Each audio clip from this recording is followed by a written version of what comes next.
Welcome to Over Underrated. It is I, Fran, your co-host of the music podcast, where we ask if an act is over or underrated. We ask our guest or whichever to make a playlist to back up our argument, and these playlists can be found on our show notes. So before starting this podcast, please check them out so you know what the hell we're talking about. This week we are doing an electronic topic, with the overrated being German legends Kraftwerk and the underrated being Swedish, not legend, Henric de la Cour. We hope you enjoy the episode. Oh, hang on. Yeah, what are we calling this podcast? Was it over underrated? Over underrated. Sous-évalué. Überschätzt. Överunderskattad. Over underrated. And welcome back to Over Underrated, your favourite, maybe, music podcast with your host Fran and Babs. Yes, I hope it's the favourite to some. I think there are some people who love the dulcet tones of our voice and our wonderful opinions, don't they, Fran? Yeah, or my Dorset tones. And my generically southern tones. Generically southern. Generically southern. Yep, that's me. Thank you for listening. We always start off with asking each other how we are because we're polite. So how are you doing, Babs? I am not doing so great, Fran. I realised that the last episode we recorded, which was episode 1 of this season, I was drinking tea to ward off a cold, and then I got a truly horrendous, several days in bed, kind of almost flu type thing. Today, I am suffering from, let's say, gut issues for a very stupid reason, which was that on Sunday night, I made pancakes with out-of-date flour, and they did not agree with me in the slightest. Yeah, I just saw Fran's face reacting to that. And I'm in a situation where I really cannot be very far away from a bathroom. It is very fun. And that's why I'm drinking Sprite this evening, because I would be drinking Coke for kind of stomach purposes, but I didn't have any when I got ill. And I only went out in the afternoon today. And if I drink Coke, I can't sleep. So that's me. How about you? So I thought flour was one of those things that had a best before date, but it doesn't really. Yeah. Until you see So you see like a bug in it. So did I. Oh. Yeah, there were no bugs. And I have lots of, let's say, like hippie flour, like I don't know, like almond or whatever, but this was a recipe that was like self-raising flour, and I had some that I got back in lockdown, blah blah blah. And I mean, I knew it was old, but I was like, it looks fine. No, it was not fine. How are you doing? I haven't been puking this week, but I was. Oh, I'm glad to hear I it. was last month after. I think I might have had norovirus, but I lost 4 pounds, so that was a plus. Mm-hmm. And because of that, I've now started an intermittent fasting diet. Oh, you haven't. I'm one of those people, because in my head I think you're one of those people. but it's working. I have lost like 5 pounds since, so I shall carry on a little bit. But apart from that, I am fine. I'm on my holiday for being forced to go on holiday because it's near April and you have to take all your annual leave. It's pouring with rain. Oh. It's cold. I've got no money to get paid till Thursday, so I've been sat playing Resident Evil 4 for the past 2 days, whilst listening to some music we're going to be talking about in this very podcast. Well, I will say that I did go to my first concert of 2023 last week when I was not ill. I finally got to see Nova Twins, who we obviously talked about in our best of 2020, and they were as fantastic as I thought they would be. They had a really good support act as well called Masterpiece that was kind of indie tunes. And it was quite funny because at the end, the lead singer mentioned like, oh yeah, guys, this next song is like that. Meet me in the bathroom documentary. And I'm there like, yeah. And everyone around me is like, the what? Because I'm guessing like, yeah, if you are into indie in Belgium, you might know about it. But I think Nova Twins, let's say it's a younger crowd. And he was like, yeah, like being in a club in 2006. And I'm like, well, I absolutely remember being in a club in 2006 dancing to indie tunes. But I would hazard that a lot of this audience, many of whom are clearly under 30, would not. But it didn't matter. He I mentioned Belgian crowds all the time and how they can be quite taciturn, but he literally got into the audience and was like, okay, now we're going to jump up and down. Okay, now I'm going to sing a line and you sing it back. And the audience responded, which really meant that he properly did warm up the crowd. By the time Nova Twins came on, it was a much more with it crowd than normal, which was nice to see. Do the Nova Twins audiences remind you of like the Prodigy when you've got different genres, you've got people from different backgrounds. Because the Prodigy, you get people from like metal backgrounds, dance. It's always like a kind of a weird fit. And you see people at a Prodigy concert would be dancing who are into dance music, then the metal people would be like trying to mosh. It's always like kind of like a mismatch of different styles.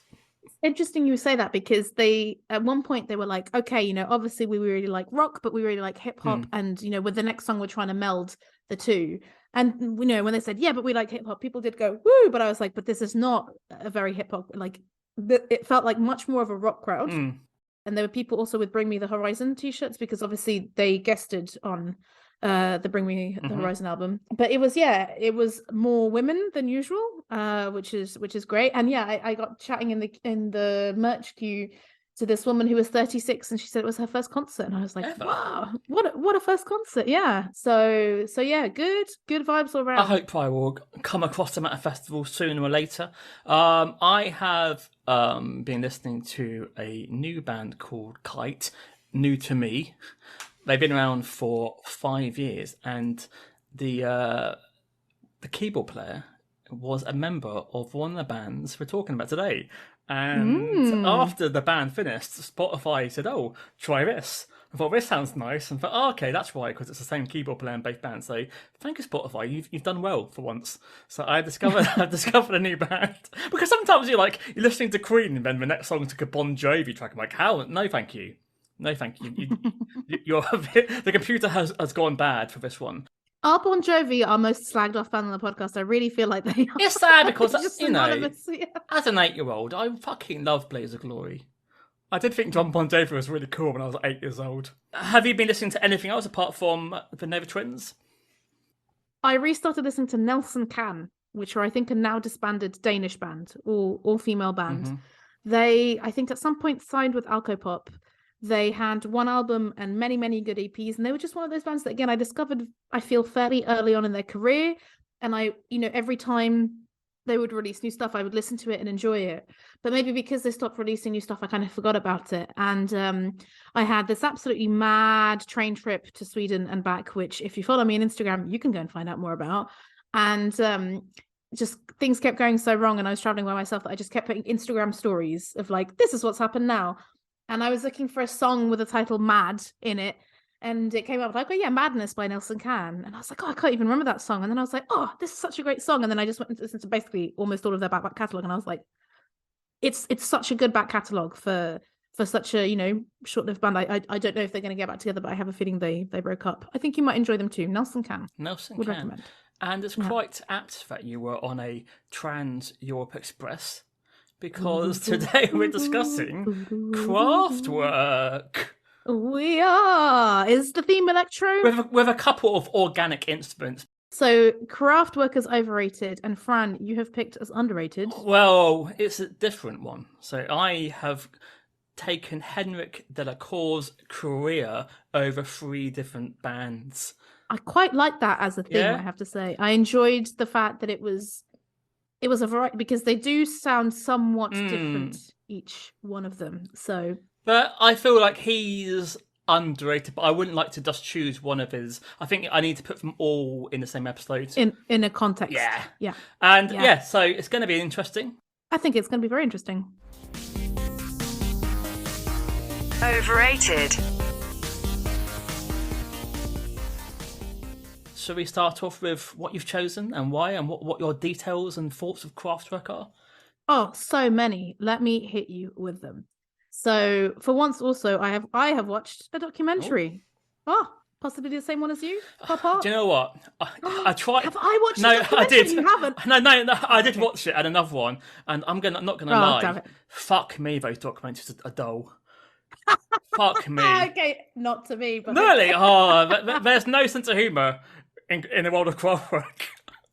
Okay. We'll need to come back to that. Maybe, I think there's one song on the list that I hope disproves that. I'm not the biggest kind of completist Kraftwerk fan. I think my introduction to Kraftwerk was possibly the Man Machine on CD, which my parents owned. I think they must have bought it in early 2000s. But actually, I don't remember Kraftwerk featuring particularly on my parents' playlist. But it might have done, because they were both German speakers and German appreciators. My parents got together, in fact, because they were learning German at the Goethe Institute in Lisbon in like 1985 or whatever it was. And so I got more into them when I saw them live in 2018 at Werchter Classic. And that was a really astounding experience, because if you saw the pop-up documentary, it was the version where, you know, you have the four of them in the little pods and you have all the visuals. And when you're in the crowd, you have 3D glasses. So it all kind of comes onto you. And I have photos from that gig. It's quite funny because, and you see this in the documentary as well, but it looks like you're in a cult. I just took a selfie of me with the camera up, and it's just like a sea of people behind me, everyone wearing the same 3D glasses. And yeah, that show was phenomenal. Like, it was really quite something. And it was quite surreal that they weren't the headliners. Editors came on afterwards and they were great, but I was like, really, in 2018? Okay. Yeah, I mean, editors are pretty big in Belgium. Okay. But I was like, but come on, it's fucking Kraftwerk. Like, I mean, with context, editors are supporting James, I've just seen. So that's how high up they are in the UK. No, I mean, James are legendary, but yeah, it's interesting, isn't it? You know, I mean, editors. That's really strange. But I think editors are on Pias, which is the partially Belgian label, right? So I feel like maybe bands like that are a little bit bigger here. But yeah, so seeing that live, where I basically didn't know many of the songs, that made me then go a little bit into the back catalogue, and I especially got into the album that's sometimes called Techno Pop or Electro Cafe and the Tour de France. They were my favorite ones, and I listened to others. But yeah, I mean, I do enjoy their music, but with Kraftwerk, it is absolutely undeniable that one of the reasons they are as big as they are is the visuals. You know, as discussed in the pop-up documentary, you know, that Autobahn album cover was very intriguing. And if you look at the music video, it looks like the kind of video that a school would show you in the 90s to try and teach you how to use, you know, MS-DOS or something like that. But yeah, obviously for the 70s, it's really quite something. One thing that I hadn't realized, which is kind of dumb, I guess, was just how much I knew a bit of how much music they'd influenced, and I'm sure we'll get into it. I hadn't realized that they'd basically influenced black music in the US in the 80s, and that they are kind of the progenitors of techno, you know, not just electro. As learned about in that pop-up documentary as well, which is on YouTube for free if you want to watch it. And yeah, it's interesting to see that in some quarters people say they're, you know, as influential as the Beatles because their music resonates in, quote, virtually every new development to impact the contemporary pop scene of the late 20th century. But yeah, I hadn't thought about how, you know, visually they would have influenced people as well, and how probably, you know, Jack White being from Detroit, them dressing in the red shirts and the black lipstick and everything, that probably influenced him. I didn't know either about the fact that they'd played, was it like 10 nights at the Tate, and it sold out, and it was something like 9 in 10 people didn't get a ticket, and I was like, gosh, yeah, they are really big. But as the documentary shown, you know, they're very reclusive, they very rarely give interviews, very, very rarely photographed, and I think that just kind of impacts the kind of intrigue more. But yeah, putting together this playlist, yeah, it made me appreciate them maybe even more, because I kind of did go and listen to almost everything. Not the first 3 albums, but everything else. It's not like I love all their music and I want to listen to it all the time, but they've got lots of songs that I'm happy to listen to on repeat. Yeah, you're right regarding it being influenced. I mean, a lot of guitar bands are influenced by the Beatles, but fair enough, you could say that any electronic band is influenced by Kraftwerk and their hip hop. And I knew that like in the early 80s, a lot of people in America were using electro records to hip hop, like for Gary Newman, and they sort of So obviously, if you influence dance music and hip hop, they're the 2 biggest genres in the world. So you know, Kraftwerk therefore more important than the Beatles, you could say, because if the Beatles weren't there, you still have many other guitar bands, I guess. I wonder. Yeah, I mean, some journalists do make that claim. They say that they are the most influential band, full stop. I can see both sides, because I think, I don't know, Beatles Mania was so big in a way that I don't think it was for anyone else. But yeah, it is that thing of like, you listen to even early Kraftwerk and you're like, I don't know, a lot of it doesn't sound that dated. You would have never guessed if you never heard electronic music that was from the 70s. And yeah, I mean, my opinion is like, yeah, they've still got some absolute bangers, especially from the 70s. But I guess with the Beatles, it's not just the songs, it's the whole Beatlemania, isn't it? It's like that influenced how bands were sold and how bands toured, that kind of thing, more than like Kraftwerk. Kraftwerk were just basically, you know, the music, but people didn't know each member of Yeah. each member of Kraftwerk. Well, maybe there was Well, yeah. someone who had a favourite member of Kraftwerk. I don't know. Yeah. Ralph Hutter all the way.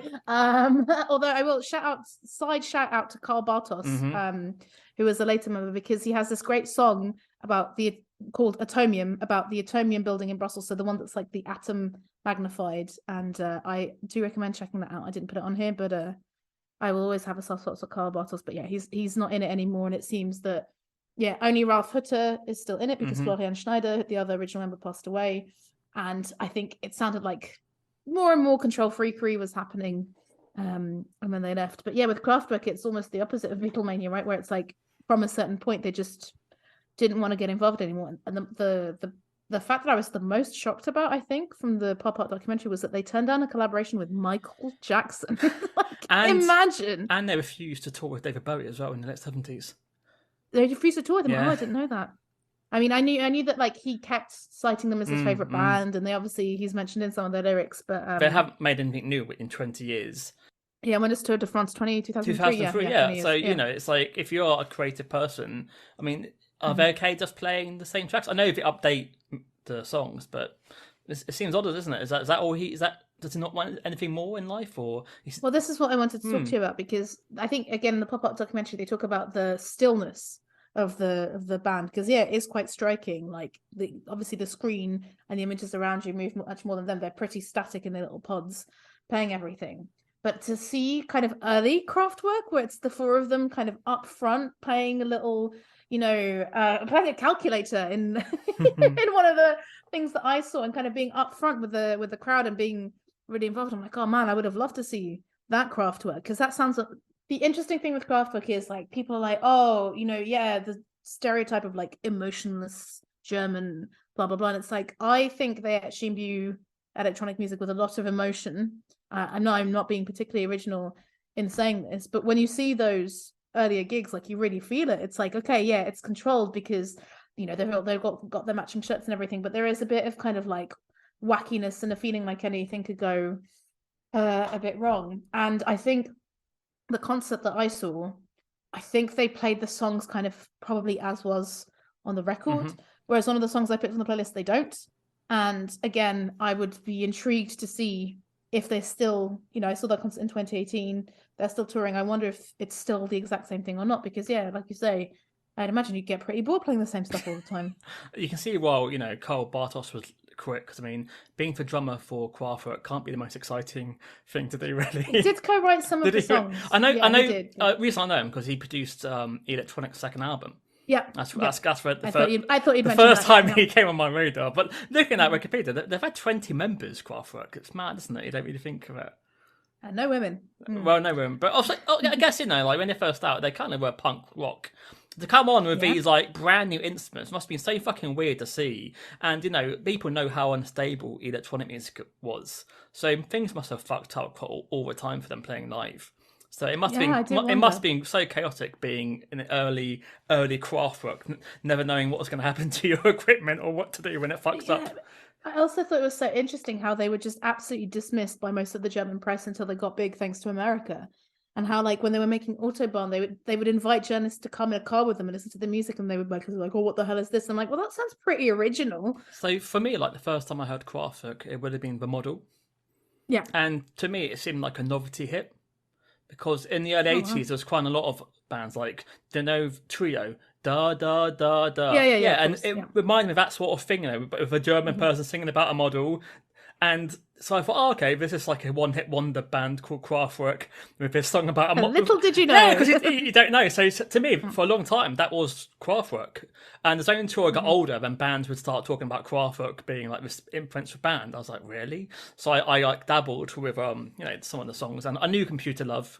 So when Coldplay came along, I was aware of the track before Talk by Coldplay. I was not. But yeah, we'll see. But apart from maybe Autobahn, Far, Far, Far, and The Model and Computer Love, I probably didn't name that many songs, to be fair. And I heard that some of the albums were just like 4 songs, which lasted 20 minutes each, which kind of put you off me a little bit, to be fair. So that's probably why I never really delve deep. And also, I can't. It's only Autobahn that's like that. Yeah, like in my head, I thought like they had like one song about the Tour de France. I didn't realize they had that many songs.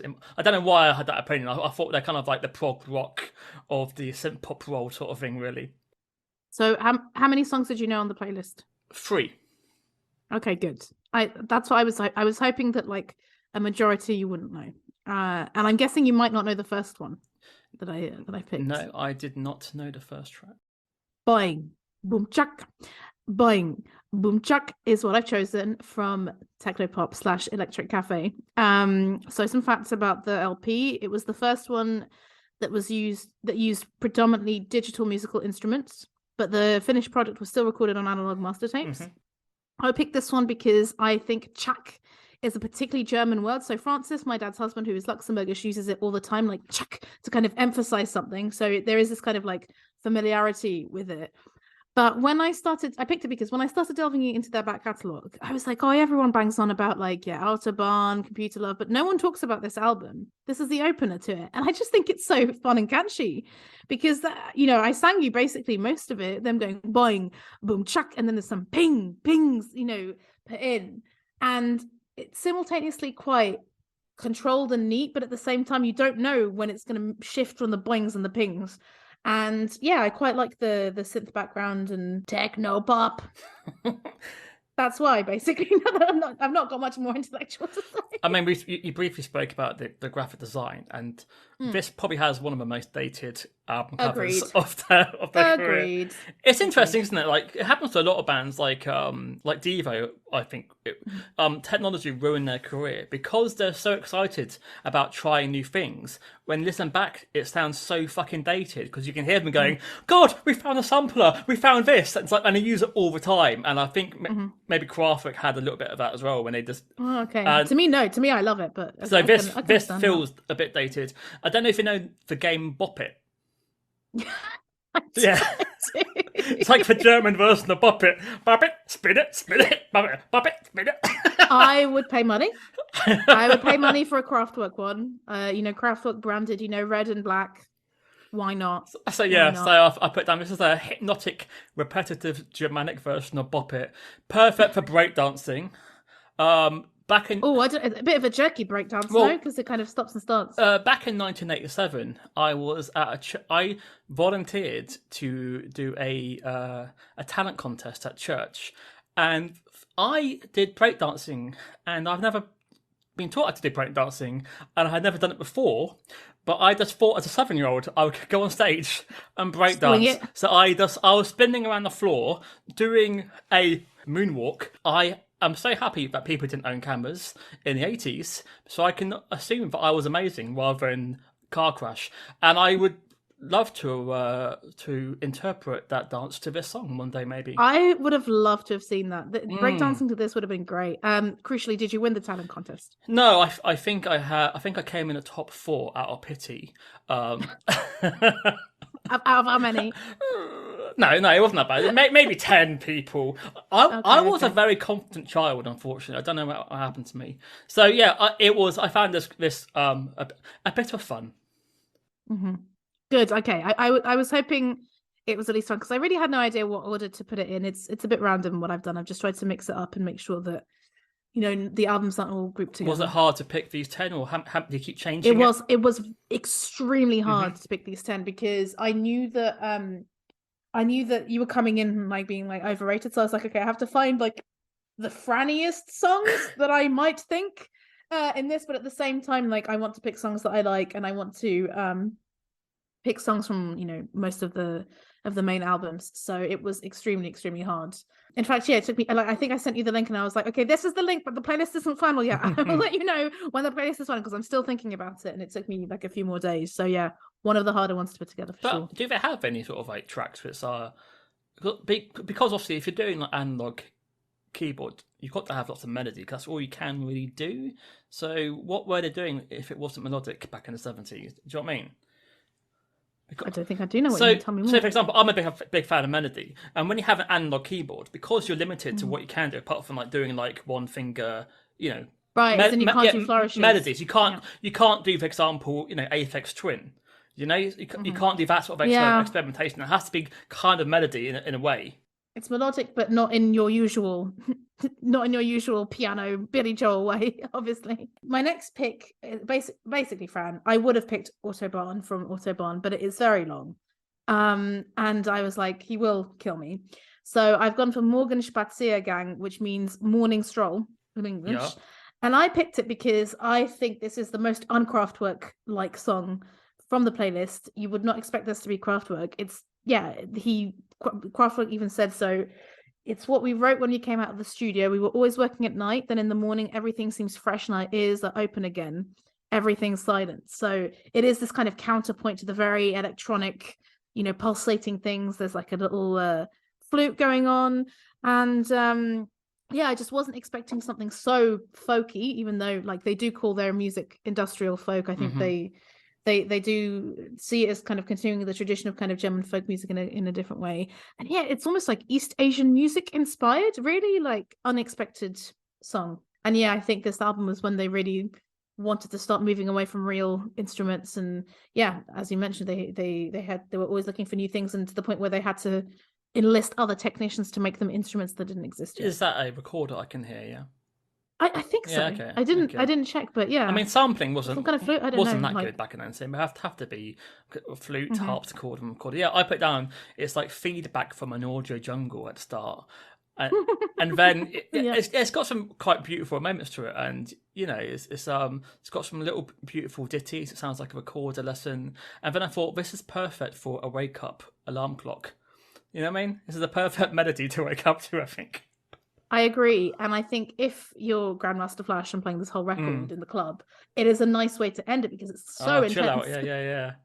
And I do think it's nice when, whether you're listening to a concept album or not. And I guess all of Kraftwerk's albums, or the main ones that we're talking about here, are all concept albums. They very clearly have the name of Radioactivity, Trans-Europe Express, etc., etc. Yeah, but it's nice to have something to bring us back to earth. And it proves that you can be an electronic robotic band and have warmth. There's a lot of warmth here. It's not just black and white. There's so many colours I can hear. If you can hear colours, if you've got synesthesia, I'm sure you can hear many colours. So what's your next track? So I've gone for Trans-Europe Express, but I've gone for the version from their 2005 live album Minimum Maximum. And the reason that I picked that was because I definitely wanted to pick a live song so we could have the conversation about them playing live, but we kind of already did that.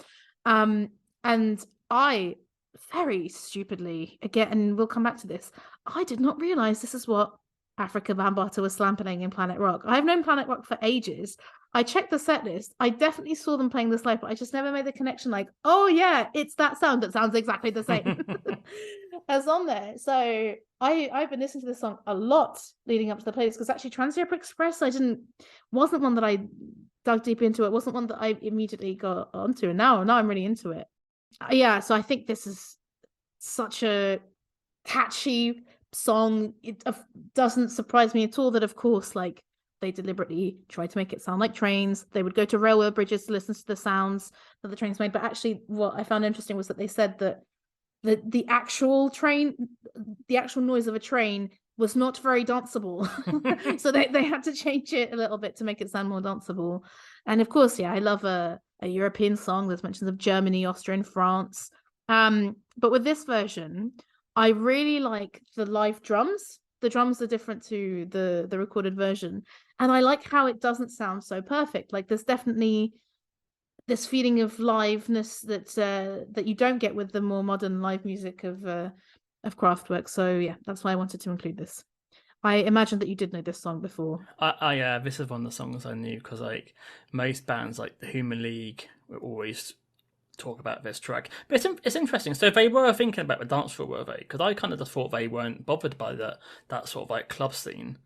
I don't know if it's that they were bothered about the club scene, but they were maybe bothered about it not sounding too ploddy, I guess, because if it's like that could sound quite difficult on the ears. Yeah, this is one of the songs that I did know, and it isn't. That's one of the benefits of electronic music, because that you can update it when you do record live, and that's why Depeche Mode, for example, I love listening back to the live sets from each year in the 80s, because they would add a new sound or a new beat to each track. So you got like maybe 10 different almost remixes of the same song every time you heard it live. So, you know, and with, I assume if you listen to Elvis Presley in 1958 and 1976, it would sound pretty much the same song, you know. So every couple of years they were bringing in so much new technology that a band could constantly change the sound, which would make it exciting to see, you know, a band. So that, I guess that's why they can still tour Kraftwerk, because they can still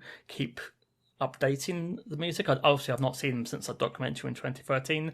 I don't know how different 2013 was to when you saw them in 2018, but it looked pretty similar. Yeah. It looked pretty, even the visuals as well. It looked pretty similar to what I saw. Though what was nice was that I mentioned this before. There was one song where literally the visuals like zoom in. There's a map and they zoom into it, and they had picked a map of Leuven. You know, like on the map they were zooming in. They must do that, I guess, for every city that they play in. So that felt quite special. Like, oh, you know, they have specifically chosen to zoom into here. But I guess they have to have great visuals, because you're not going to get a lot of interaction. It was honestly like nothing I've ever seen. I think, I don't think you can divorce the music from the visuals, but yeah, when you're watching them live. But I would still, this playlist that I've made is pretty much like, I would listen to most of these even without the visuals and still enjoy them. My next pick, Vitamin from Tour de France. I could have picked also Tour de France Étape 1. That's, you know, the more famous one and the better known one. But I wanted to go for this one because I don't think it is as well known. I think it's just as interesting. Like, it has this weirdly raspy synth in the background. And I have to say, I think one of the charms of Kraftwerk, as someone who has learnt German very badly, it is, for me, one of the joys of their music is they speak very basic German. You can kind of learn a bit of German from it. So here they're just like literally spelling out chemical elements and then saying, you know, carbohydrate, A, B, C, D, vitamin. And yeah, it doesn't take you that long to learn the lyrics, and it kind of gets you into this trance, which I quite enjoy. But I also think Ralph Hutter's voice sounds particularly soothing. I feel like, you know, you could easily use this in, you know, to hypnotize someone.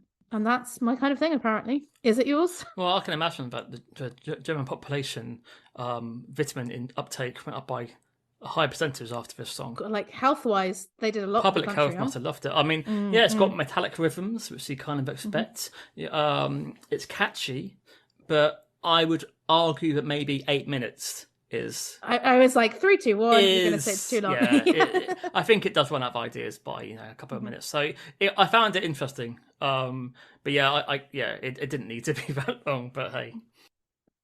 But yeah, I think it depends whether you like being in the trance or not. But it is true that the length of some of the Kraftwerk songs are the reason why maybe, you know, you don't dip into them, you know, kind of casually, right? Like, I guess it is a band where, I mean, maybe I don't do this as much, I guess, especially with the albums that I know more, but it's like you're going to sit down and listen to an album rather than listen to it like a playlist, actually, like where you pick a song from Trans Europe Express and you pick a song from Tour de France. So, yeah. Do you think that the fact that they don't have any outsiders kind of hinders them a little bit?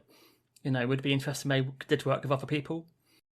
It's kind of impossible to say, isn't it? Because it's like just working as they did. Well, I guess they did have outsiders, as in they had newer members in the 70s and stuff like that. But it's kind of like, well, they managed to be influential just by themselves, right? So I wonder if they did an album with like guest vocalists, like maybe in the 90s, because by then they could have so many people, you know, like the Chemical Brothers would have like, you know, these great guest vocals. I wonder if that would have been an interesting take. Yeah, because like there's one song later where there does seem to be a female vocalist, and I was trying to figure out who it was, and I went, you know, on all the Kraftwerk wikis and stuff like that, and I couldn't. I think Karl Bartos does sing on a song. I mean, I don't know. Were they reclusive because the fame went to their heads, or were they reclusive because they didn't want the fame to go to their heads? Because that kind of behavior of like, I must control everything does seem like one from a control freak. Yeah, and you can't imagine that they got into it for the fame. I mean, they didn't start playing electronic music thinking, oh, this is going to be big with the kids, guys. Do you know what I mean? Like, I mean, they deliberately went against that, right? Because in the, I think with Trans Europe Express, there's 2 different album covers. So there's like the black and white one with the train, but there's also the one with them with suits. And yeah, said in that documentary, like they deliberately were like wearing suits to look very kind of corporate almost, which was at total odds with kind of hair metal and everything else going on. around it to kind of fuck with people. But yeah, I think that's why I found the documentary is hard, because you don't hear from them at all. You don't know who Kraftwerk are, what Kraftwerk are. You just have a lot of po-faced journalists scratching their chin going, oh God, they're so brilliant. Oh, the art. I was like, okay, but who, who are Kraftwerk? And, that's why I felt a bit of a disconnect. And yeah, I know, they created their own new world and everything, and all the graphic designers were, wanking over everything. But yeah, it was a bit... Yeah, Factory as well. Which, yeah. I guess I hadn't thought about either. How it, obviously, of course they did, but but yeah, it would have been nice to hear from the actual members of Kraftwerk. But I guess it's never gonna happen.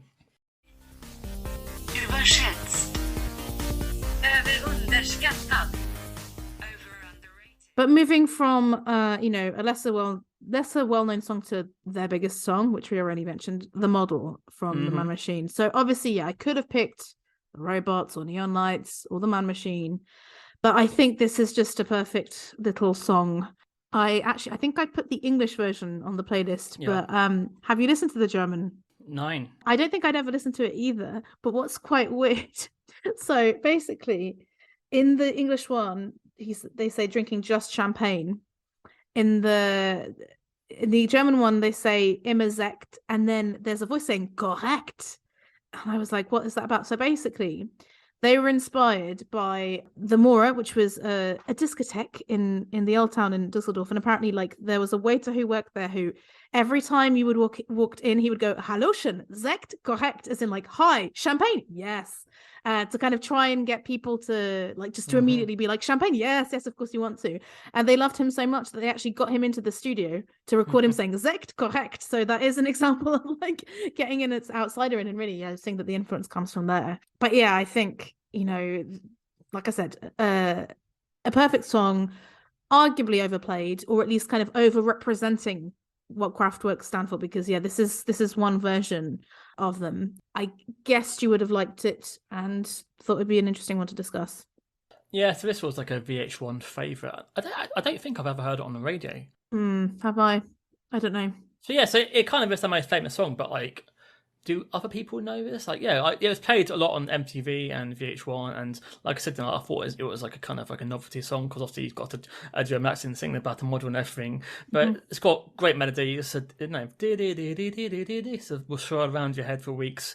It's almost outer worldly, and I wonder, the fact that obviously there's vocals on it, was that them trying to get some popularity, some hits? I wonder, or I don't know why and the fact they did it in English too, rather than German. Well, so that's the interesting thing about Kraftwerk, because firstly there was I don't know if you read about some of the xenophobia from the English music press, unsurprisingly at the time. Krautrock.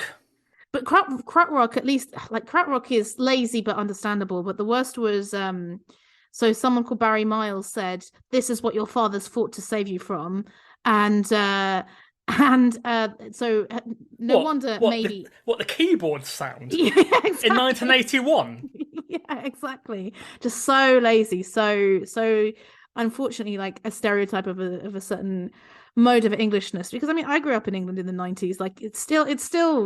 It finally seems to have stopped, but German bashing was very, or that kind of lazy classification of all the Germans. And Lester Bangs interviewed Ralph Hutter, and he asked if they were the final solution for music, and it's just come on, but I think not in the documentary, but somewhere else I read that basically they were aware that people were perceiving them as too German, and that's one of the reasons why they did Trans Europe Express, because it's no, we're not like that. We want to celebrate that. And in the documentary as well, it said that they picked red and black, which are both communist colors and fascist colors. But I think they never made any deliberate political statements, but they were clearly a multicultural band. An outward-looking band who really wanted to show that, which is nice to see. But obviously, of course, it is more commercial. It's so much more common these days as well to have the English language and the Spanish language version, or the French version, or whatever it is. But it's a classic track. But I guess you're thinking about how they influenced the world. You may not think of this being that track. You may think about the earlier songs, I guess. But by 1982, it wasn't a new thing to hear Kraftwerk or synth pop. I guess they kind of thought all these people like Gary Newman and et al. Have been making millions out of our sound. It's about time we got some of that success. So maybe they thought, okay, let's actually release a single in English and see what happens. Yeah, I do wonder as well if like, well, no, but probably people weren't listening to the kind of black electronic music that was happening in the US, whether that would have but not yet. Yeah, it's interesting because I guess, I think back to the fact that, I guess for some non-German music press, it's like, oh, like the fact that it's another culture and country actually probably is a bit more intriguing than if it was like a homegrown talent sort of thing, and that's what pushed it, and then they just became a cult band. So we move on to your next pick. Yeah, let's move on to Heimcomputer. God damn, is this funky. I don't understand how this isn't a better known Kraftwerk song. I absolutely love the kind of pizzicato strings that meld with the accordion synths and the bridge and all the different crazy arpeggio sections and different sounds that, you know, when you hear this, you're like, oh yeah, this spawned a lot of other Kraftwerk songs and a very clear Kraftwerk sound. And the fact that, the lyrics literally are just, I'm sitting at the home computer, program the future for me in 1981. Yeah, that probably seemed pretty damn futuristic, because who had a home computer in 1981? Did you know this song before? No, I admired for more complex melodies. It's got like a processed gas percussion sound, which I'm not sure how they're creating it, if it actually is that or not. It's got like a dizzying counter melody. It's fun, and also I think you could probably recreate it with a mouth quite well. With a mouth? With the.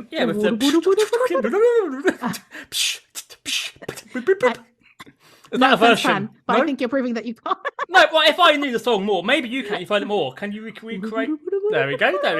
No, yeah, I don't think you can just layer up your page. If I ever learn how to use GarageBand properly, I will do that. Fine. Thank you very much.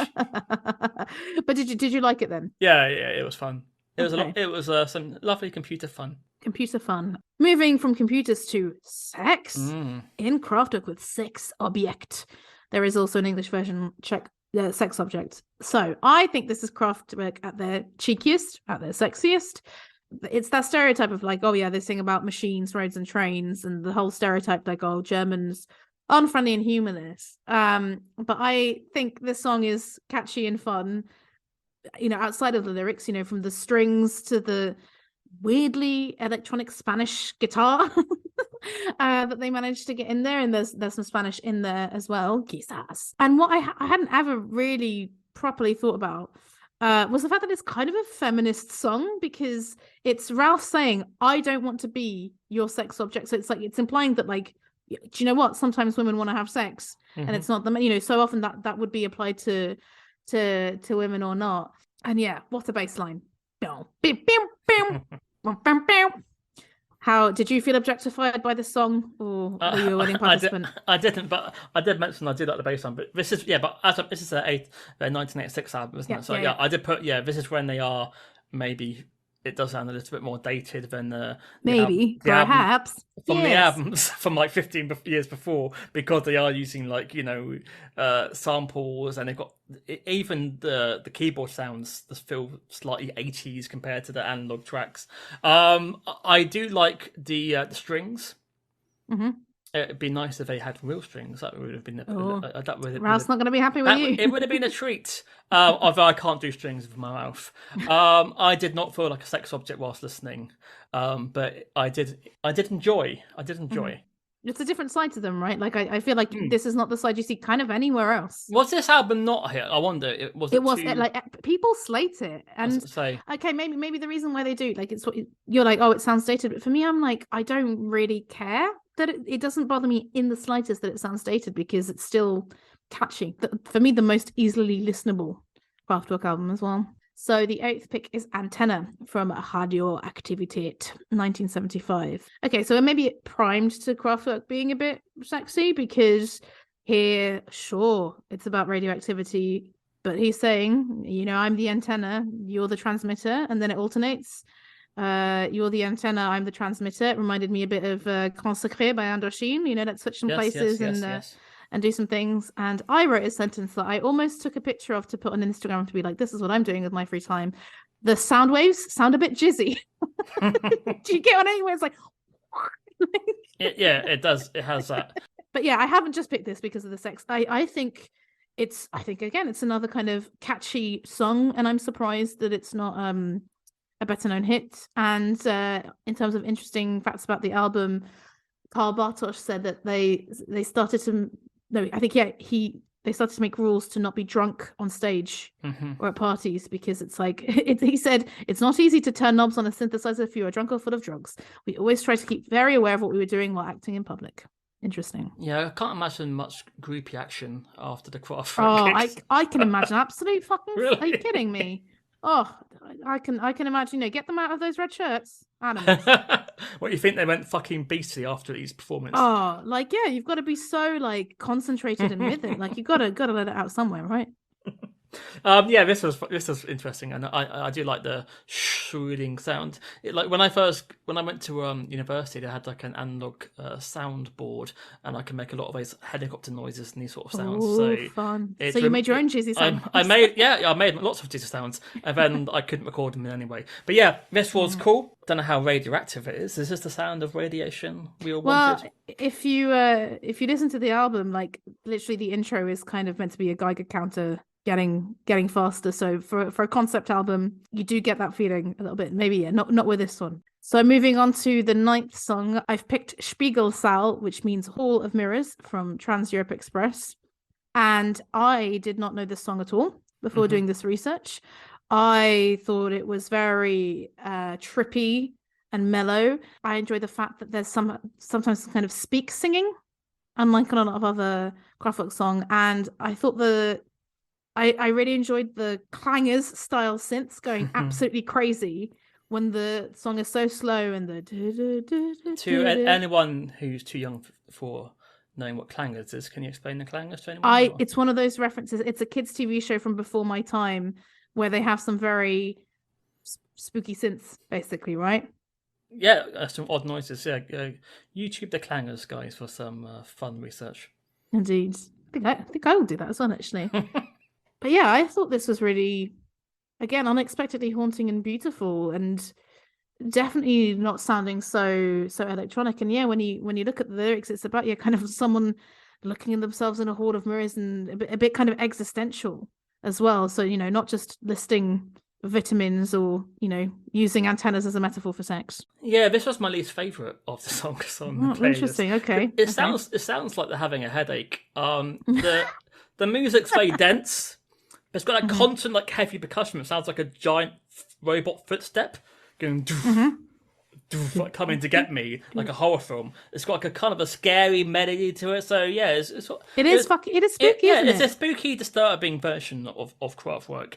And I thought, no, thank you guys. Oh really? I'm gonna go back to my chilled Morgan music, please. I quite enjoy spooky. It was interesting to hear the other side of it, but I don't think I'd play it again and again and again. This was one where I was like, I think Fran's going to complain that it's too slow and too long, but I wanted to include it anyway. But I mean, I love slow and long stuff. The filth continues on this podcast. Cheers, Soundwaves. I mean, hey, I like some prog rock, and I've given you some 11-minute long songs that you adored. True, but this is very absolutely loved Sea Power. I'm sorry, but this is very sparse. This is very, very sparse. So yeah, it doesn't surprise me that this was your least favorite, to be honest. But I wanted to put it in because it's Europa and Endlos and Abzug and Metal on Metal are the better known songs from that album. This one isn't. So I wanted to give it an airing. This podcast is to be heard by more than just me, so you shouldn't be focusing on me. There's more than one set of ears listening to these songs. More than 1% of ears, absolutely. So we have some computer love. So Fran, I felt very dumb when I re-listened to this because number one, I definitely saw this live. Number two, did not realize this was Talk by Coldplay, and I'm like, of course. I mean, I don't know what it is. I don't know what it is. I mean, this one maybe, let's say, arguably a bit more distant from the original because the line in the Coldplay song is guitar, whereas here it's synths. But I mean, in Planet Rock, it's so obviously Kraftwerk. I do like Talk by Coldplay, but I feel like this is such a cozy and charming song. Like the lyrics are pretty sad. It's about, feeling quite alone and dying for a date. But I really think more than any other Kraftwerk song, this really shows how they give this emotional depth to electronic music. The I think it's just beautiful, the melody line. And I put this is my favourite Kraftwerk song. I love the melodies, and I put the same to yours. But although this is made by a computer, it feels organic like an orchestra. It's warm and majestic and timeless, and it's a bit. Oh my god, we finish on an agreement. How nice. We do. We love, and also I've not heard the German version, so. Okay. Das ist okay, gut. yeah. Das ist gut. Genau. I think I tried to put the German song each time because I just thought it would make it a bit more interesting as well. But then I realized that there were some I didn't even realize there was a German one, like the model. For me, Kraftwerk are absolutely rated. I think they deserve all the accolades coming to them. However, how many Spotify followers? How many monthly listeners do you think they have? It's interesting because the fan base, if they are from that generation, but maybe too old for streaming, I assume they're more into vinyl. So maybe not, maybe, 500,000? Like 900 and something thousand, basically, under 1 million. Okay. Which surprised me. I would have thought, if you would asked me, I would have said 3 to 5 And million. is it just 2 or 3 tracks which have loads of listeners? So the model is the biggest one by far with 51 million. And then I think the next ones are kind of 11 million. But it was interesting to see the top 5 cities. So in order, London, Berlin, Mexico City, Stockholm, Hamburg. Mexico City. But again, it's Mexico City is the biggest city in the world, I guess. But still, that did surprise me. Stockholm surprised me more than anything. You rarely see Stockholm as a top city on a band that's not Swedish. So, It would be interesting to know what the young people, because obviously I knew Kraftwerk because I like Depeche Mode, Who Malik. So if you know those bands, they would always mention Kraftwerk. That's why I knew Kraftwerk. I wonder if you are, 25 years old, if there are many artists who are still mentioning Kraftwerk. I doubt it. Because what can happen is rather than mentioning Kraftwerk, they will now say I'm influenced by Depeche Mode. They've moved on to the next generation. Yeah. Are they overrated? It's hard because they're one of the most influential bands of all time. Would I sit down and listen to an entire album? Probably not. I think one song on the whole playlist I didn't particularly like, but every song on here I found interesting, and I didn't get bored of it at all. Yes, I win at this round. But yeah, it's a genre that I like. I think I prefer the band that came after because obviously they could add to it a little bit more and do something a little bit more interesting and add things like guitars and different vocals, etc., etc. But yeah. If Kraftwerk are on, I'm not going to turn over. Yeah, I think what I wanted to show, I was like that. basically. In your kind of words, like there's definitely enough songs for a good playlist. Like you can definitely find enough Kraftwerk songs for you to make a 10 or 20 for me, 30 even song playlist. And the songs that are the most popular, they're interesting, but there are far more interesting ones I think under the surface, and that's what I try to show with this playlist as well. Also for people who know Kraftwerk a little bit, hopefully people who listen to the playlist, which is on Spotify, maybe you won't know all of them. Maybe you'll discover something new. Do you like music and do you like podcasts? Chances are you like music podcasts. Take this one for example, Pick a Disc. I'm Matt Latham, and every fortnight a guest comes on to Pick a Disc to talk about an album for any reason that they want to. They'll talk about the album as a whole, we talk about the songs, we talk about any personal stories about the album, and if they've ever seen the band live, and all sorts of other crazy tangents. And if at any point any of that made you want to listen to Pick a Disc, then you can find us on your podcast apps of choice or on the Facebooks and Twitters and Instagram under Pick a Disc. We're also on the We Made This Podcast Network on WeMadeThisNetwork.com and on Twitter at @we_made_this. Goodbye. Underrated.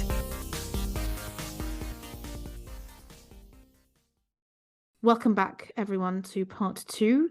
We are staying in the land of Electro, but going in a quite different direction and different time zone with Fran's underrated pick. I am talking about full name Paul Henric Dorneville de la Cour, or as he's known to everyone else, Henric de la Cour, and he is a Swedish, currently a singer-songwriter, but previously he was in a band called Yvonne and then Strip Music, and he's been going since the mid-90s, and he's from a small town, which I hope is pronounced Eskilstuna, and we've just discovered that's also where the band Kent are from, a previous spoken about So not bad for a small town. And was it Anna Fried from ABBA. And Anna Fried from ABBA, so not doing too badly. So why have I chosen him? Well, I found on the same mixtape as the Kent track and the Arc track. It's all linking to this podcast. It's all coming back. There was a song by Yvonne called Revelations, which I kind of liked. And then, I don't know how big these bands are that's on a mixtape. And it turns out they were a semi-popular, indie band in the late 90s in Sweden. They describe themselves as like a cult act, right? Yeah, I saw them on YouTube. You can see them headlining a small festival, so they must have been pretty popular, but but not popular enough. If you type them into YouTube, you've really got to search deep to find a music video. So I own them all on CD because I couldn't even get them illegally. Oh wow, yeah, that's how Pirate Bay not enough in action. Even Pirate Bay and Napster's fuck off. Yeah. And also, typing Yvonne into those searches is a horrible thing to do. Sure. You get nothing. And then, by chance, I flew to see Kent in 2005, and I was reading Cour magazine, and I read a review for a band called Strip Music, and it said, "Oh, this band sounds like The Cure and New Order and Joy Division." And I thought, "Oh, really?" And I then bought the album, and then I thought, "This sounds familiar." I then found out, "Oh, that guy from Yvonne." Is now in Strip Music, and then they broke up after 2 albums because no success outside of Sweden and Germany. And then I thought, and then 5 years later, I read a website, and turns out that Henric had gone solo, and he's now made 3 albums and a couple of singles. So I thought, yay! And again, it's kind of different. But I don't know if you know this in your research, but do you know that he was born with a disease? I know that he has cystic fibrosis, right? Yeah, so he basically was told that he wasn't going to live more than until he was 40. Wow. So he was in his bands thinking that, at any point my life's going to end. And then a few years ago, they found a miracle drug, and he's now cured. Wow. Okay, that makes sense now from reading the interviews, because I saw he'd said somewhere that death is no longer my constant companion, and I thought, whoa, fucking hell, that's a deep line to say. Okay, yeah. But yeah, and there's a documentary about it, which I couldn't get anywhere. I could download it with no subtitles, or I could buy the DVD for €25, and it's an hour long. I thought, I like the podcast, but I don't think it's worth a £25 documentary. Until we set up that Ko-Fi, well, yeah, not going to happen. Give us some money and I will watch the documentary. So unfortunately, I can't discuss that. But yeah, again, because he's a Swedish artist who isn't big abroad, there's very little translated interviews in English. So, I know a tiny amount about the artist, but previous guest Daniel from Escobar knows him and toured with Yvonne, says he's a lovely guy, so maybe we can chat about him at other times. So yes, they're not the same simply as Kraftwerk, but I feel like they've been influenced a lot by Kraftwerk, and I thought it'd be interesting to hear what bands 20-30 years later have done with that core Kraftwerk sound. So I thought let's have a chat. Let's have a chat indeed, because coming into this, I know that you'd mentioned Strip Music as a very underrated band. I think I got confused and thought they were German, maybe because we're doing Kraftwerk, and I was like, oh no, hang on, we're back in Sweden again. Okay, another shit band title to Google. Yeah. Before I came across the kind of the cystic fibrosis explanation, I thought he came across pretty bluntly. I found quite a few written interviews in English from all sorts of different websites, and I think he seems very humble. So in one interview, the interviewer says, "Oh, for me, it's obvious that you're similar to Nick Cave and David Bowie," and he was like, "Nick Cave and David Bowie will always be above me, always," and he's really complimentary. He was really like, "Oh wow," but then he said, "One interesting thing is that both Cave and Bowie have their roots in R&B, which sometimes manifests themselves in their music. I hate R&B." I was like, what a weird and random thing to say. So I was like, who is this guy? And when you Google him, the first thing you see is this very kind of deliberately pale gothy makeup man. I've said, is he the electro goth Chris Corner of Sweden, for example? That's how it came across to me, is clearly visually, in any case. Well, Eight Skies, he changed his formation. We've seen him in the 90s. He looks like a tall, lanky indie kid with black hair. And then a little bit later, he shaved his head. Then a little bit later, there's the evil clown look, that sort of look. Evil clown is correct. Joker-esque, but a bit more artful, than that. So yeah, I had never heard any of these songs. Had never heard of him or Strip Music or Yvonne. Although I did notice that the third city on Spotify for Henrik is Berlin, and the fifth one is Helsinki. So I guess he has a little bit of I think popularity outside. Yeah, I think he only really tours in Northern Europe. I think, according to Wikipedia, strip music played in England, but believe me, I never saw. I never saw. They might have just done one club night in London, maybe, but I've never seen him. Unfortunately, I know barely anything about the band because there's not much out there, so I can only really talk about the music. And I found this very painful because I was looking at 11 albums Yeah, so do you want to explain like how this is a little bit different from your usual playlists? So if I went for him solo, he's done 3 albums by himself, but I feel like I want to do his entire career because he's the main writer and singer in all the bands. So it's kind of is kind of him progressing. Obviously, he had collaborations with other people in the bands, like Christian Berg from Yvonne. He left Yvonne to form Strip Music with him, so they co-wrote most of the songs. I thought it'd be interesting to show him evolving. To show the evolution of the Cour through the last 20 years. And there are guitars in all of those acts, but I kind of chose the more synthy versions to go along with the topic. So and like yourself, you dabbled with the Kraftwerk to kind of aim at me. I made sure that I pushed away the guitars as much as possible. So some of the best songs I have not put on the playlist. Hey, because I have 1 or 2 questions about because I thought maybe they're too rock and roll, too indie. So I kind of kept it to more of the synth bass tracks. So most of them are synth bass. I mean, in Strip Music and Yvonne, they got 2 keyboard players. So and the guitars are kind of kept to a minimum. Sometimes you can just hear a bass and drums. And sometimes I think it's just a drum machine. So, it's mainly electronic. But yes, I will start with, Yvonne, his first band. And with, I think, their last ever single in 2001. The band broke up 2002. And this is Burning Cars. If I just chatted about Yvonne, each album by Yvonne completely changed. By this album, they were a lot more aggressive. The album beforehand was a bit more commercial, a bit more indie. But in 2001... they've gone down a more industrial, aggressive route. I love the Hoover keyboard sound for exactly. It hits hard and it goes for the kill straight away. The verse is almost like the chorus, but and then it does repeat the line "I can't stand it" a few times. But it's got some interesting counter melodies, some like flute-like lines come in. I thought it'd be a good track to introduce you to the world of Yvonne. What do you think? I think it's also a natural companion to all the Kraftwerk songs we've had about trains and cars and everything, because the beginning really sounds like cars driving up. Yeah. I really love that. I really love this song. It didn't go in the direction that I expected after that beginning, because you've got the instrumental bit. There's some maybe kind of whisperings, but then when his voice comes in, you're like, whoa, okay, like you are here now. But I have to say, it almost sounds like he's singing out of tune. It does, especially at the beginning. Okay, not just me. I was just like, whoa, like someone needs to rein him in a little bit. But no, I thought this was a really strong opening. I really enjoyed it, and I guess it's somewhere between synth and rock. So I wasn't expecting it. Yeah, saved this one. Liked it. Yeah, it's one of the songs when I can't actually hear if it's a guitar or a keyboard. Sometimes. Yes, I agree. And there actually is a live version of that festival appearance in 2001 you can check out. And even then, is it good then? Even then, he can't hear if it's guitar or keyboard. But he sings better live. He does on that recording. I don't know why. Yeah, I also think he sounds like he's almost out of tune. But okay, good. Is it because me? I don't know. Maybe they thought the passion was made up for it. So moving on to his second band with Christian Berg, who was the bass player.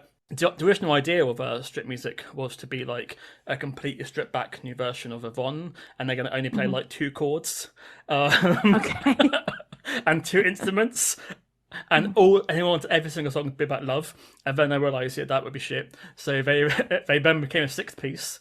With very different from 2 instruments. With 2 to 3 keyboards, a drummer.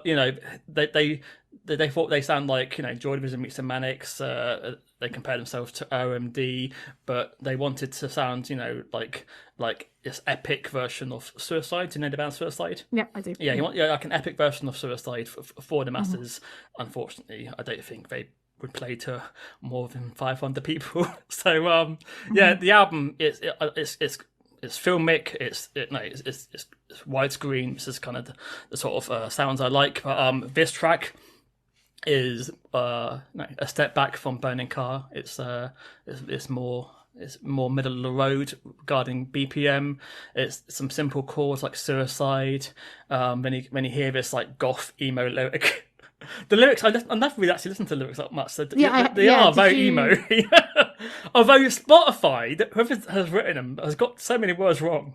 I don't know how they get the lyrics from Spotify sometimes. I mean, I even when I had Spotify, I never would listen. I always go to Genius or whoever it is to try and find it, which it doesn't mean it's always accurate, because also like you find very often like if one music website has it wrong, then all the subsequent ones will have it wrong. I can imagine this being on the second Horrors album. I'm a sucker for a wave of synths and melodrama, and this is all about that. It's a perfect song for the start of a movie, alongside Ride's OX4, if you know that song. So what did you think of the new version of Henric de la Cour?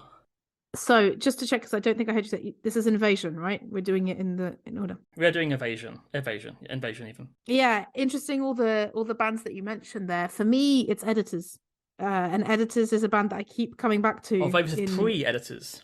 Although this is pre-Editors, yeah, but that's what I found interesting. I thought that's immediately where I went to, and there's a few others. You'll see where I have that note as well. I really liked the verses, but I don't really like the chorus, especially because of his voice. I think it sounds like he's whining in the chorus. It's just a bit too much for me. But that churchy, heavenly, synthy niceness elsewhere, and the fact that he's calmer in the verses, and the fact that I really like the way he kind of harmonizes with himself and breathes really heavily. He's like in some of it, and you can feel that. But the chorus for me lets it down, I'm afraid. Yeah, it's a bit too epic for me there. Have you noticed his vocal changes per band? Dramatically, like really, really dramatically. And I was going to ask you about that. Like, is that something to do with his illness? Like, would that affect his voice in some way, or is it just the production or how he's chosen to sing or his singing style? Yeah, because I mean his whole persona changes, and I've noticed the more goth he looks, the more darker and heavy his vocals are. So I think it is on purpose, to be fair. And yeah, moving on to his his solo project, the more gothy.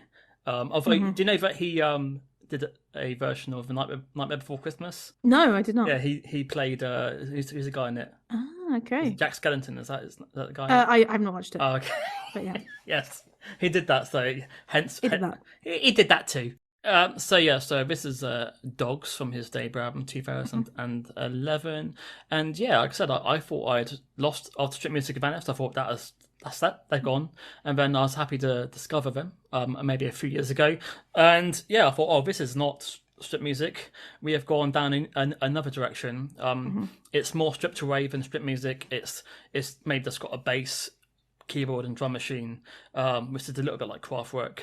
It's quite simple, then after 2 minutes it sort of steps up and it gets pushed up by this like fizzy propelling force, and and we can run like dogs eventually. You can run like dogs. So I love the beginning of this song. Again, I think this sounds very Editors to me. The whole song sounds like Editors to me, and I've put that it is that kind of dark wave indie, right, where it does sound indie with that bass line and the cheeky synth, but there's something a little bit gothier, as you say. But I've called it the static white noise synths at the end of the song, genuinely unpleasant. I found it genuinely difficult. It almost made me feel sick. Like I was like, you're ruining the song. I had that with another song on the list, and I was like, what are you doing, mate? Like, this is I am a bit sensitive to sound sometimes.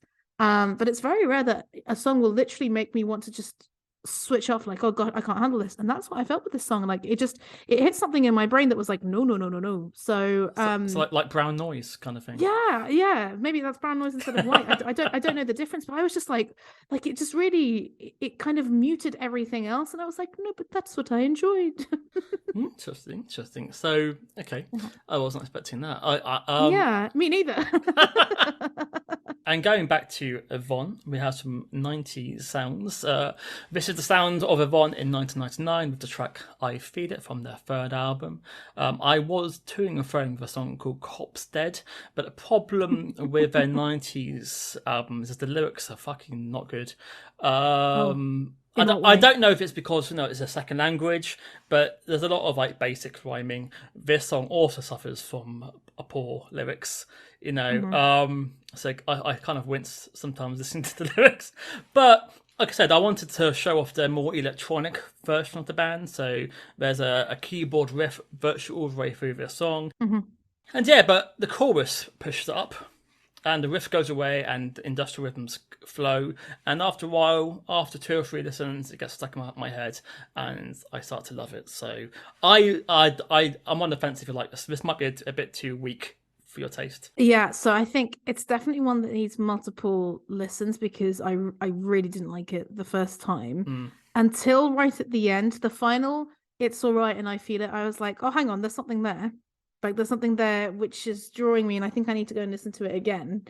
And when I went to listen to it again, I enjoyed it more. But again, there's some distorted synths on the song, which are very unpleasant to my ear. They're way too harsh sonically. I've never had this before, and to have this with 2 songs in a row, and especially 2 different, like one is Yvonne, one is him solo. And I know the dogs, but I can't think of when it happens in. Oh my god! Like it's before the end. Really? But yeah, just I really, I did prepare for this today, and I'm a bit ill, so maybe I'm just particularly sensitive to this, and I need to go and listen to it in a different context. But I was really like, oh my god, like it's really unusual to have that kind of physical reaction to a song. When I listen to it, I kind of feel like because there are 2 keyboards, I feel like one has like the lead line, and everyone's sort of like making like sort of like experimental sounds underneath it, and maybe you just don't like his electronic experiments. But I mean, I like it. Some of it later on. It's that thing of I found it then difficult to kind of like the song as a whole when there's this section that's there's a difference between like I like the verses and I don't like the chorus to it literally makes me feel physically sick almost. I mean that's not what we want to get from us. It's the first time we've had this, guys. We've never. yeah. Then with 2 songs in a row, it's the last time it happens. I can tell you, no more of that. But So I've carried on the theme by going from Yvonne strip music to Henric, so back to strip music. I wasn't sure to have this because it leads with like a guitar power chord line, a little bit like the Bravery, like I do like the Bravery though. And I thought, oh, this ain't really synth pop, is it really? So, but then after the guitar fades away, there's loads and loads of synth melodies.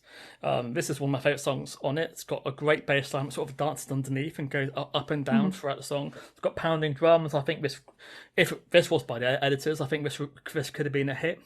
And I love how it climaxes. But I this was their last ever single, and it got nowhere. There's not even a music video for it. Oh wow, okay. Oh, but sorry, this song's called Headlights.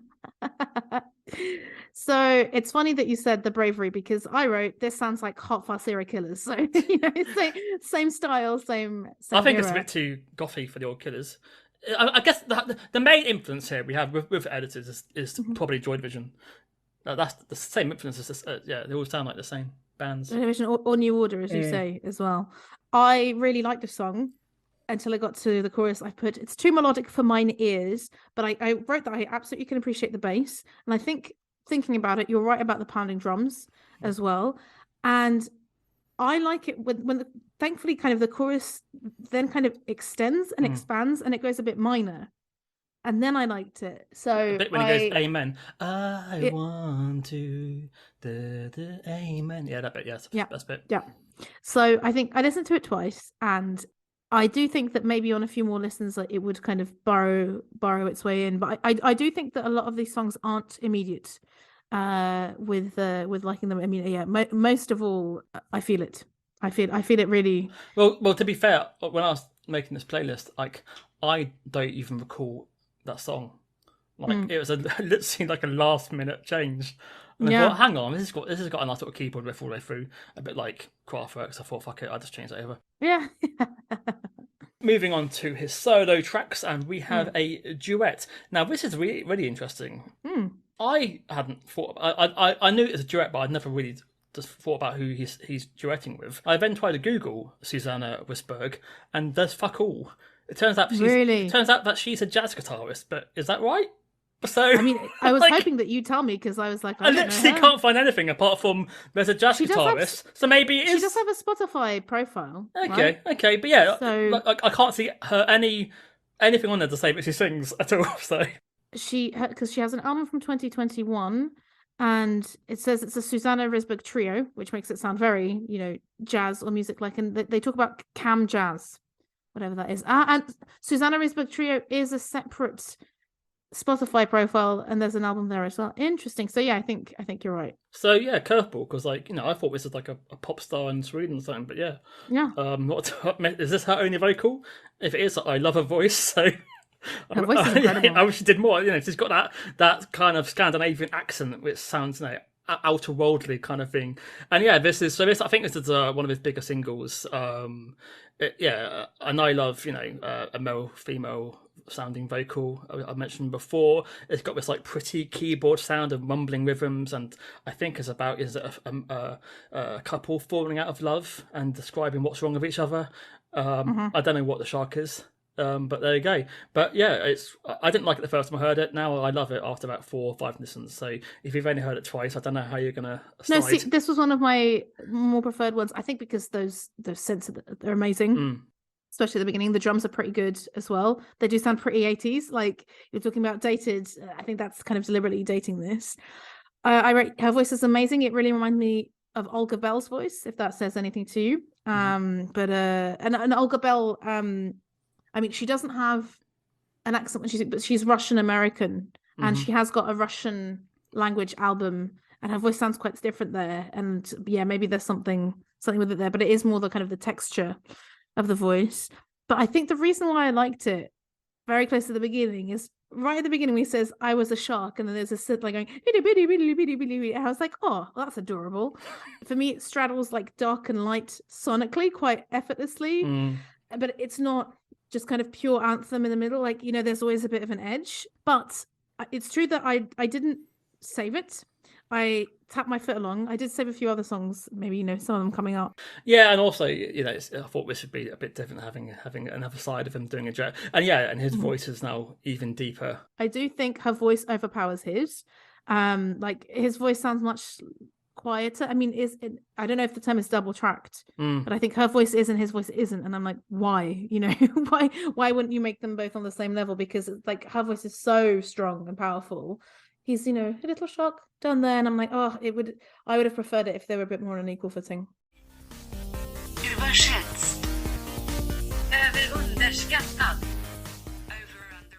Let's take a step back to 2001.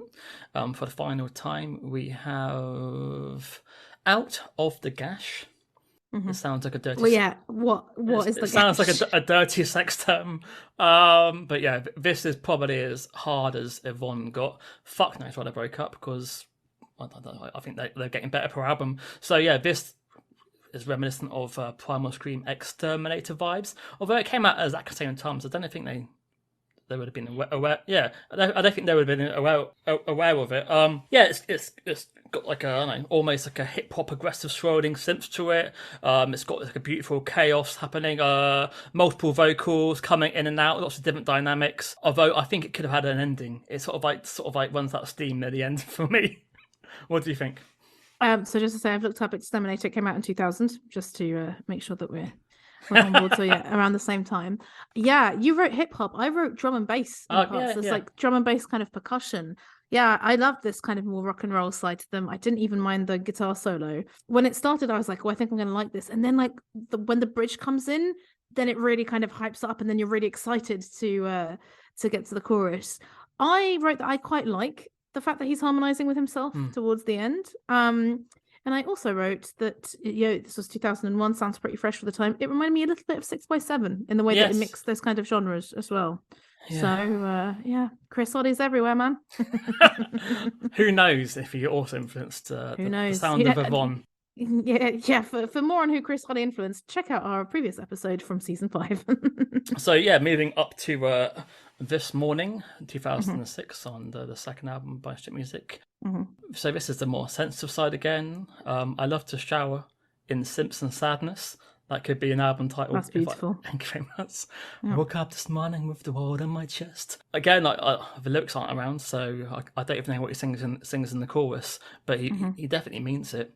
And yeah, I think this was a grower for me, but I just love how it grows, and then the guitar line comes in and sort of like does like a pretty down, down, down, down, down. It's a little bit emo, but I don't mind a bit of emotional synth pop. A bit of emotions in general. I unfortunately am dead inside. Aw. So yeah, I thought here that not only does the song sound like The Killers, so does his voice, because his voice is different on everyone. And I mean, I feel like listen to the beginning, it does sound quite a lot like Brandon Flowers. But yes, I'm afraid I did not like this song. I can understand why people like it. Like, I do understand that this is a sound that is attractive to some, but for me, I think maybe because of the particular synth or the way that it builds, it sounds like a bad Christmas song to me. Like you could change the lyrics to be about Christmas, and this could easily be on like an indie Christmas playlist, much like the ones we discussed in our Christmas special. But yes, unfortunately, one of my least favorites on the playlist. Not a fan of The Morning. No, I'm actually not. Unless it's Kraftwerk Morning. I mean, Kraftwerk in the morning, like how early? Kraftwerk in the morning. Have you seen the interview of Jamie Lee Curtis talking about like why do bands all play in the evening? You know, why can't I watch Coldplay at 1 p.m? Thing that went viral recently, and lots of people are agreeing with her. Like I am with her. Like I feel like that more about nightclub. Like if you could go clubbing at like 5 p.m, I would be clubbing every week, honestly. But it's just the fact that you have to go late, and I'm like, I cannot be fucked to dance that late. Well, if you go to Ibiza, you can probably go to a nightclub at 7 in the morning. Yeah.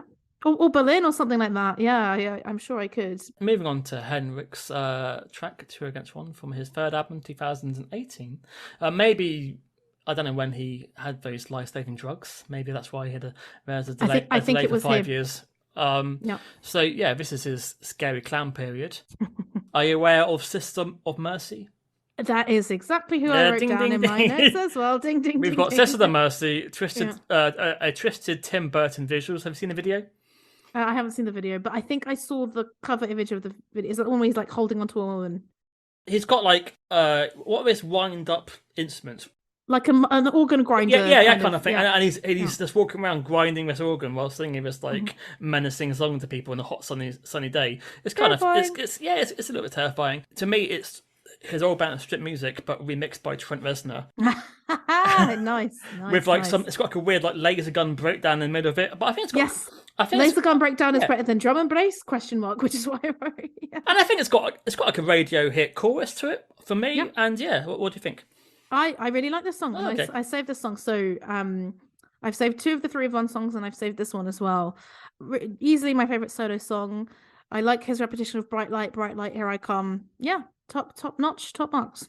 Top marks for the old Henric. And then I moved back to the final song. So this is strip music with the song Strip Music. Similar vein to Invasion, lots of themes of heartbreak and loss. But there's an interesting line. He says, I wear this broken body, it wears me. I will never be free.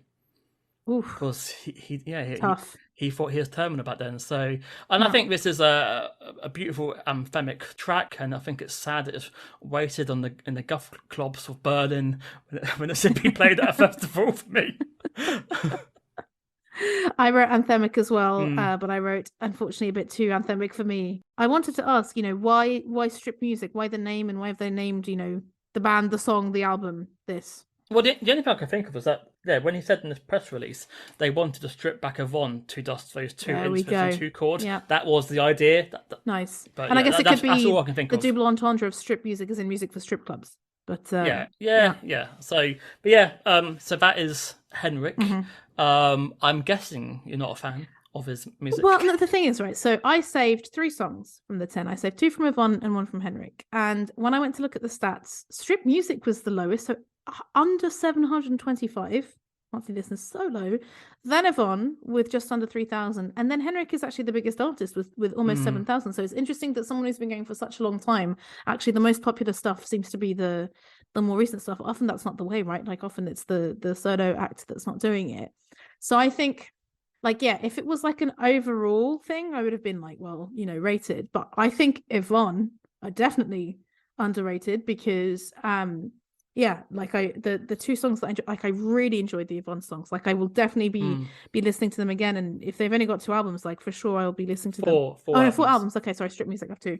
Okay, a bit more for me to get into there, but like I would be keen to get into it there. And with Henric, yeah, I guess it's interesting that I only like the last album. If the last album is the one where now he's kind of cured and doing better, like maybe the opposite to you, I'm like maybe I don't like him as much when he's sad.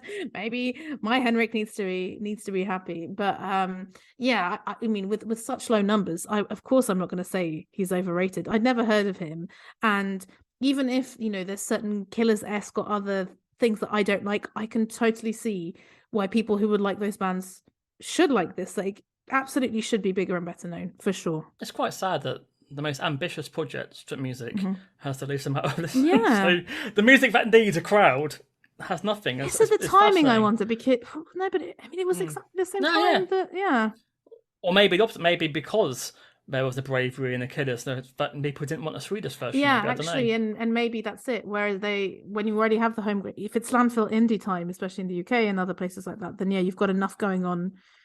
And even though they were there first, they've been doing it since the 90s. But to most people were a brand new band. But yeah, I wonder, like, because we have the whole dark wave kind of thing happening, and like Cold Cave sounds a bit like them as well. Drag Majesty, of course, yeah. Yeah, I wonder if that's why he's more popular with this new version, because it's closer to that kind of that genre maybe. But yeah, I just always thought to myself, like, yeah, this band I've got a nowhere. Like I just don't get. I'm baffled. Like even in Sweden, like you think Strip Music would be more popular. It's just one of those weird things. I don't know what it was.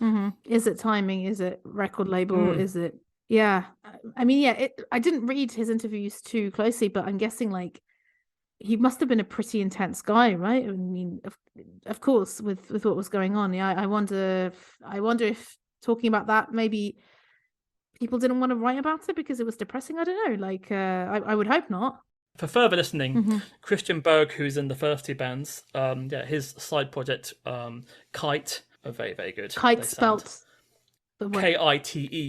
Good. But more Depeche Mode than Joy Division. Yeah. I was just thinking about how, like, I remember Sophie Hagen being like, it's so annoying when people try to make something Scandinavian and they put, the O with the line through it when it doesn't happen. And I was in the supermarket today and they were advertising, I think, Philadelphia with salmon in it. And they put Edition Limitée, which is in French. And then they put the cross through the O to make it seem Scandinavian. And I was like, oh, man, like, okay, so just kite. No accents, nothing. Good to know. That's a normal kite. So there you go. Thank you for listening to our electronic episode. If there's any other bands you want us to chat about, or you want to give us some facts we got wrong, or you want to tell me where to find the fucking playlists, hook us up on social media. Get in touch. And yeah, there's a song that I kind of wanted to put on the Kraftwerk playlist to just be able to reference it all the time, but there's a song called Music Non-Stop by Kraftwerk. Do you know it? Well, there's also a Kent song called that too. Is it a cover? I think it's on purpose. It's on purpose because I want to be like, oh, Ethos always is music non-stop. I think would be a nice way to sign this off, but it feels a bit abrupt now. But we're going to do it anyway. Can we even put in 5 seconds of a song, or will we be crucified by it? Well, I feel like if I would not do it with Kraftwerk. Guys, if you want to help us lobby for easier inclusion of music in podcasts, get in touch. If you want to lobby for a fair use law in Europe, please let us know. Or, Fran, the easiest way to get around it, we can just record our own cover version of music. Yes, with our mouths. Oh, yeah, but was it? Goodbye. Thank you for listening. Auf Wiedersehen. Tschüss. Danke schön for staying until the end. We hope you enjoyed our chat about Kraftwerk and Henric de la Cour. If you want to learn some more German or Swedish, or get in touch with some other bands that you'd like us to talk about, you can find us on Twitter @OUMusicPod, on Instagram @OverUnderratedMusicPod, or you can email us overunderatedmusicpod@gmail.com. We are also slowly, surely adding old episodes to our YouTube channel, which is also called at Overrated Music Podcast, and we would absolutely love it if you could subscribe there just to give us a bit more visibility, or the usual, rate, review, recommend to a friend, send on a carrier pigeon, etc, etc. Bis nächste, and have a lovely day, evening or night where you are. Tschüss.